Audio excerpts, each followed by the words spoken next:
Hello, I'm Anthony Lascaud, a farmer in Noyon village in the Maine-et-Loire. I've been partnered with Charles Chatenier since 2011 on a grain farm where we produce seeds, cereals of course, and also seedlings that we sell through short supply chains. And then in 2023, we developed a storage service for the agricultural cooperative of the Pays de la Loire. It's an activity we've been working on since then. So the total storage capacity of the site is about 12,000 tons with 9,000 tons stored flat. In this warehouse, we have 3,000 tons with two vertical cells of 2,500 tons each. To store all this grain, we have integrated ventilation systems controlled by 8 command units. Javelot, who will compile a little bit, the temperatures captured by the sensors that are in the grain.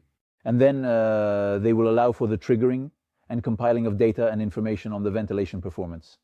That's for the flat storage part, flat storage. And then for the part in the vertical cell, we have 12 sensors per cell that will also be connected to a ventilation unit. The ventilation unit is currently being installed for the outdoor cell.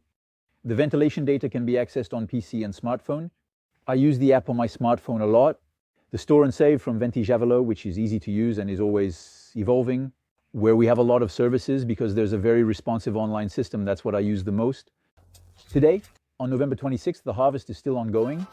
We've currently put 1 to 100 tons in the first cell, 500 tons in the second, and there's about that much left, as much 2,500, 1,600 tons to be brought in over the coming weeks.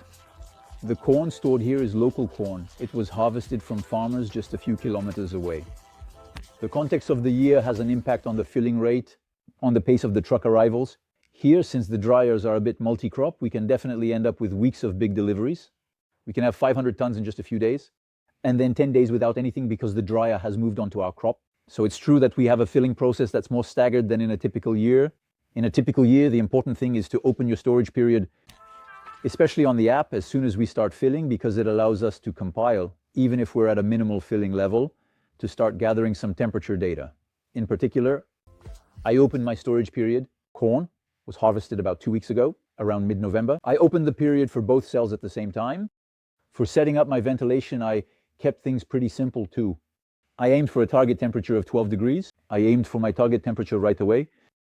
And these are things we can achieve quite easily in one night, roughly through ventilation. We can go down to 12, 13 degrees. What is the temperature we're looking for long-term storage? Duration. On the management side, regarding temperature differences, I already have ventilation periods that are at least 2 hours, knowing that right now we have nights that are quite cool. So it's pretty simple. We don't necessarily need to say that there's a desired non-ventilation period during the day or in the evening. In fact, as soon as I have an A to Z difference between the grain temperature in the cell and the outside temperature, I'm manually triggering the ventilation this year.